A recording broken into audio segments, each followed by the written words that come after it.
Assalamualaikum warahmatullahi wabarakatuh. Innal hamdalillah nahmaduhu wa nasta'inuhu wa nastaghfiruh wa na'udzu billahi min shururi anfusina wa min sayyiati a'malina. May yahdihillahu fala mudilla lahu wa may yudlil fala hadiya lahu.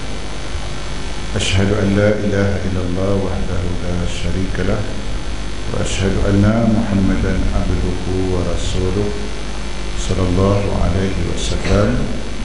Rabbi israh li sadri wa yassir li amri wahlul 'uqdatam min lisani yafqahu qawli.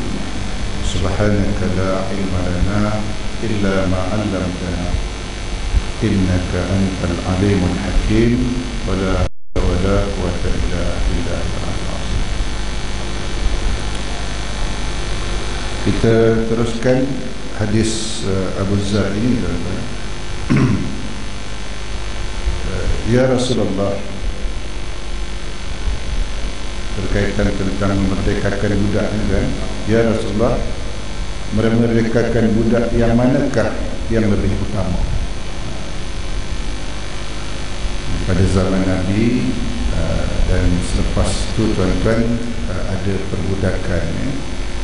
Tapi itu maknanya setiap kali ada kafarah, maka ada di antara kafarah itu adalah memerdekakan hamba, memerdekakan budak. Itu bagi tujuan untuk menghapuskan perbudakan itu ya. Jadi ditanyakan oleh Abu Dzar Al-Ghifari, ya Rasulullah, memerdekakan budak yang manakah yang lebih utama? Maka jawab Nabi SAW, yang lebih mahal harganya. Artinya memerdekakan budak tu yang mahal harganya. Yang mahal tu yang kuat lah. Kalau lelaki yang kuat, yang ada tenaga, yang boleh buat kerja kan. Kalau yang perempuan tentu yang mungkin yang cantik, yang masih muda kan. Jadi ini Rasulullah SAW ini nak menunjukkan berkaitan tentang ibadah yang utama tuan-tuan adalah ibadah yang nilainya tinggi, yang kita suka kepada barang tersebut ya. Kalau harta yang kita cintai untuk diinfakkan pada jalan Allah Subhanahu wa ta'ala, sebagaimana Abu Talhah. Abu Talhah ni dia adalah suami kepada Ummu Sulaim. Ummu Sulaim ni ibu kepada Anas bin Malik. Jadi bapa tiri Anas bin Malik lah Abu Talhah ni. Jadi Abu Talhah apabila ayat turun berkaitan tentang infak yang paling baik, derma yang paling baik adalah harta yang paling kamu suka. Abu Talhah ni tuan-tuan, dia memiliki satu kebun kurma berdepan dengan Masjid Nabawi yang cantik, kebun yang cantik, dan Rasulullah SAW sering minum air jernih di dalamnya. Dia apabila ayat ni turun, maka Abu Talhah jumpa Nabi, ya Rasulullah, aku memiliki bara'ah, tak silap saya nama kebun, dan itu akan ku dermakan pada jalan Allah bagi mengamalkan, melaksanakan ayat firman Allah yang menjelaskan infak yang paling baik adalah harta yang paling kamu suka, yang kamu cintai. Dan begitu juga ketika memerdekakan hamba sahaya, budak yang lebih utama, yang adalah yang mahal harga. Jadi tuan-tuan yang dirahmati Allah, maknanya berkaitan tentang harta ni tuan-tuan, terutama masa kita sedang perlu, sedang suka, sedang perlu kepada harta, lalu kita infakkan. Tapi apabila kita dah dekat nak mati kan, masa itulah kebanyakan orang baru nak derma sana, sebab dan sementara harta tu dah dekat nak tukar tangan dah, untuk dimiliki oleh ahli waris. pada masa itu pun tidak boleh lebih daripada berapa 2/3 untuk diwasiatkan. Kemudian tuan-tuan yang dirahmati Allah, tanya Abu Zar lagi, ya Nabi Allah, hijrah yang manakah yang lebih afdal? Maka jawab Nabi SAW, iaitu meninggalkan kejahatan. Maknanya disebutkan bahawasanya setelah berlaku Fathul Mekah, pembukaan Mekah semula, tidak ada lagi hijrah secara fizikal. Yang adanya adalah hijrah meninggalkan daripada yang baik kepada yang lebih baik, ataupun meninggalkan kejahatan, meninggalkan perkara buruk, meninggalkan perkara-perkara kebiasaan hidup kita yang tidak diredai oleh Allah kepada perkara yang diredai oleh Allah. Itulah hijrah yang berlaku sepanjang masa. Meninggalkan kejahatan ataupun meninggalkan perkara buruk ni, dia hijrah berlaku setiap saat, setiap minit, setiap jam, setiap hari, setiap minggu, setiap bulan dan setiap tahun.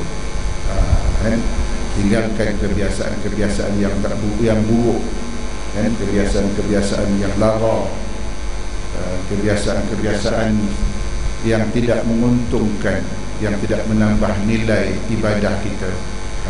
Kita mesti tinggalkan perkara tersebut, yakni meninggalkan segala kejahatan, meninggalkan suuzon, buruk sangka dalam hati kita.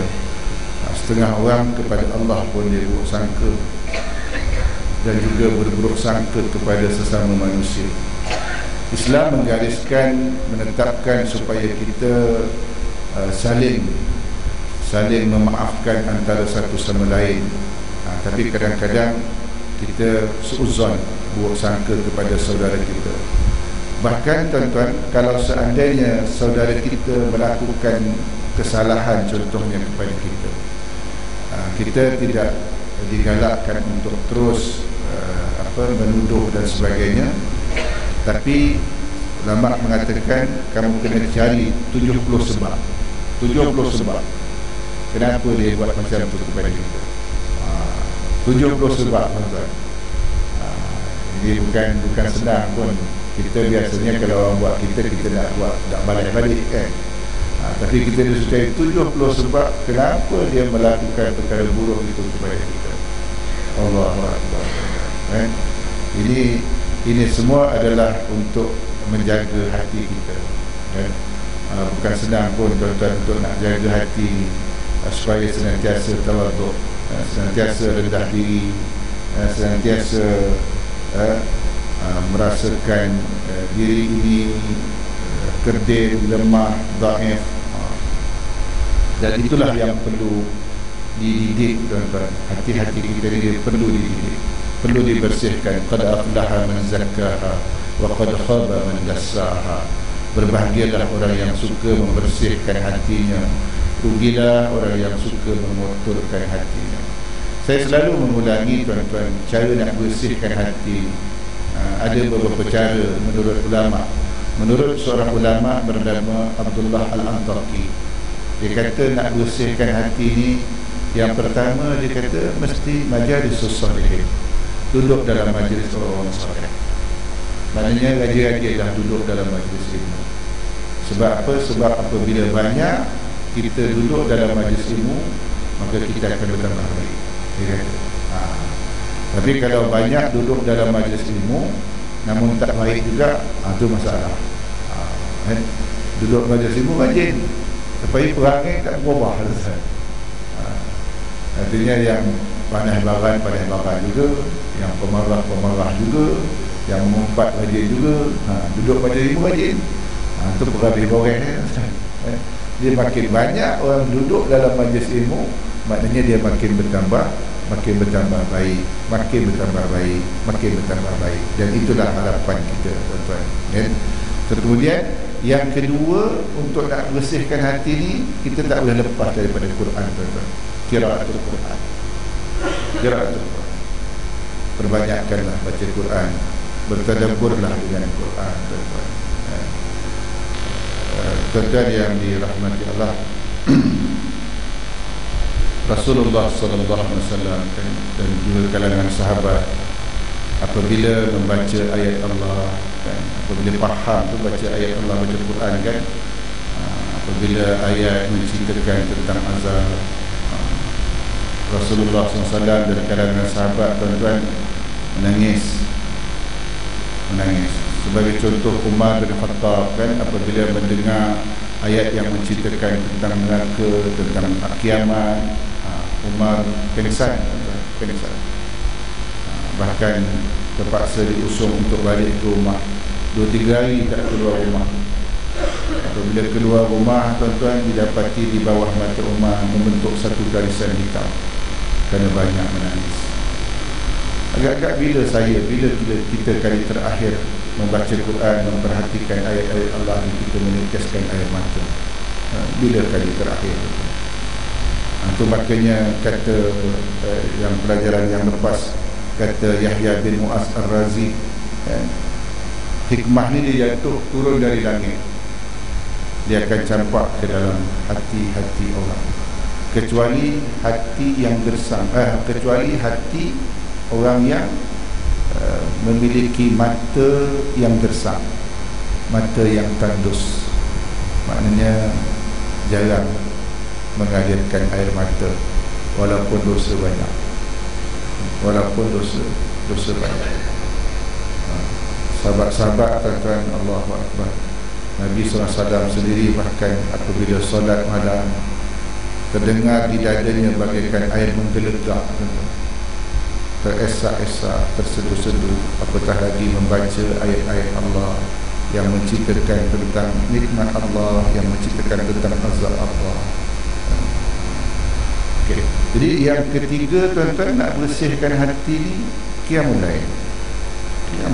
Maknanya bangun malam untuk melakukan ibadah kepada Allah Subhanahu Wa Taala. Rasulullah kata setidak-tidaknya selama memerah susu unta, selama memerah susu unta ni sekejap, setidak-tidaknya 5 minit. Tuan-tuan pergi ladang unta di Mekah ni, kabarnya sekarang ni orang yang pergi umrah, tuan-tuan, tak digalakkan untuk ziarah ke ladang unta, timbang apa penyakit ke apa semua. Jadi tengok yang Arab Badui yang jaga unta tu duk perah sekejap je, perah unta kemudian dibawa satu mesin untuk kita dan dijual. Jadi maknanya dalam kurang 3, 4, 5, 6 minit bangunlah malam, walaupun selama merah susu unta, walaupun sebentar. Jadi kerana itu, tuan-tuan, solat malam ini memang akan memberikan kekuatan yang dahsyat kepada orang yang mengamalkannya, orang yang istiqamah melakukannya. Apalagi untuk bersihkan hati ini, wa khalaqul batni, mengosongkan perut. Maknanya banyak-banyak puasa, banyak-banyak puasa. Apalagi tadarru' inda subah. Tadarru' inda subah ini, tuan-tuan, maknanya menjelang waktu subuh kita bertafakur, merenung siapa kita, di mana kita, akan ke mana kita seperti kita nanti. Dan akhir sekali adalah zikrul maut, banyak-banyak ingat mati, banyak-banyak ingat mati. Dia boleh, kata ulama ni, dia boleh bersihkan hati kita. Jadi tuan-tuan yang terhormat, kita balik tadi, maknanya hijrah yang manakah yang lebih afdal? Maka jawab Nabi adalah meninggalkan segala kejahatan. Maknanya kita semua kena muhasabah, tuan-tuan, apa agaknya kejahatan, perangai buruk yang masih kita kekalkan. Itu kita kena tanya, saya kena tanya diri saya, dan bagaimana usahanya untuk menghindarkan ataupun menjauhkan sifat-sifat buruk ni dalam diri kita. Mungkin kita, tuan-tuan, sifat malas untuk beribadah itu adalah salah satu sifat buruk. Maknanya saya dah 50, yang kita 50 ke atas ni, tuan-tuan, kalau solat rawatib pun tak buat lagi, itu malas sangat. Umur dah 50 lebih dah, tapi nak solat sunat rawatib pun berat sangat. subuh pun datang mungkin pas-pas untuk sembahyang gitu. Masa tepat untuk sembahyang subuh dia, padahal 2 rakaat sebelum subuh tu ganjarannya masya-Allah. Menjadikan kita orang yang paling kaya pada hari ini. Ganjarannya adalah lebih besar daripada bumi langit, lebih baik daripada bumi langit dan segala isi yang ada di dalamnya. Jadi sifat, saya rasa sifat ini yang paling menonjol pada diri saya, sifat malas untuk melakukan ibadah. Dan perkara ini pun tuan-tuan, kita perlu berdoa kepada Allah, doa agar Allah permudahkan untuk mendekatkan diri kepadanya. Cuma kadang-kadang kita tuan-tuan, kita sering mengeluh. Contohnya kita sakit, Allah bagi demam 2 hari, kita dah mengeluh dah, apalah kita demam. Padahal Allah bagi kesihatan sekian lama kepada kita, kita tak manfaatkan kesihatan. Umur dah 50 tuan-tuan, macam saya tuan-tuan, 50 tahun sihat, tiba-tiba demam sehari, mengeluh kita. Ataupun kadang-kadang orang yang bisnes rugi, rugi sikit je, itu bukan main heboh tuan-tuan. Untung yang sekian lama tu dia tak cakap, rugi yang sikit tu yang dihebohkan tuan-tuan. Sama juga umur yang sekian panjang yang Allah berikan kesihatan kepada kita, kita tak manfaatkan dengan baik, tiba dah sakit. Masa sakit 2-3 hari tu bukan main kita mengeluh. Kita ni mungkin itu sifat kelemahan kita, sifat kelemahan saya tuan-tuan, yang perlu kita hijrah. Kita hijrah artinya nak meletakkan diri kita ni sebagai orang yang redha kepada Allah. Radhiyallahu anhum wa radu an. Harapkan Allah redha kepada kita dan kita pun redha kepada Allah Subhanahu wa taala. Satu lagi tuan-tuan, ya Nabi Allah, tanya Abu Zar Al-Ghifari kepada Rasulullah SAW, siapakah manusia yang benar-benar Islam? Benar-benar Islam. Maka jawab Nabi SAW, siapa yang selamat? Semua manusia dari gangguan lidah dan dari gangguan tangan. Ini adalah sebaik-baik manusia. Maknanya apabila kita nak masukkan, nak tergolong diri orang yang sebaik-baik manusia, maknanya orang lain selamat daripada apa? Daripada lidah kita, selamat daripada tangan kita. Lidah ni maknanya mungkin kita fitnah dia, kita umpat dia, kita lakukan cakap, kita maki hamun dia. Tangan ni tuan-tuan, mungkin kita zalim, melakukan kezaliman kepada dia. Jadi tuan-tuan, maknanya kita mohon kepada Allah SWT agar Allah pelihara lidah kita. Saya selalu sebut tuan-tuan, maknanya 2 jenis anggota tubuh badan manusia yang banyak mencampakkan manusia dalam neraka kata Nabi. Yang pertama antara 2 bibir, yakni lisan. Yang kedua antara 2 paha, kemaluan.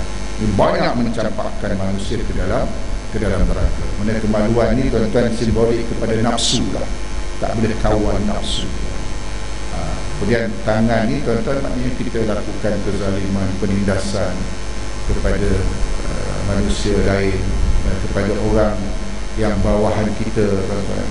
Kita maki hamun orang tuan-tuan. Allahu Akbar. Maknanya tuan-tuan, kita tak boleh maki hamun orang, tak boleh cakap buruk kat orang, walaupun orang tersebut mungkin pembantu rumah kita, mungkin pekerja bawahan kita. Jangan sama sekali kita maki hamun orang, sebab kita tak tahu orang yang kita maki, orang yang kita hamun tuan-tuan, kita tak tahu kan. Allah kan rahsia. Di antara yang Allah rahsia itu kan adalah wali-walinya di permukaan bumi ini.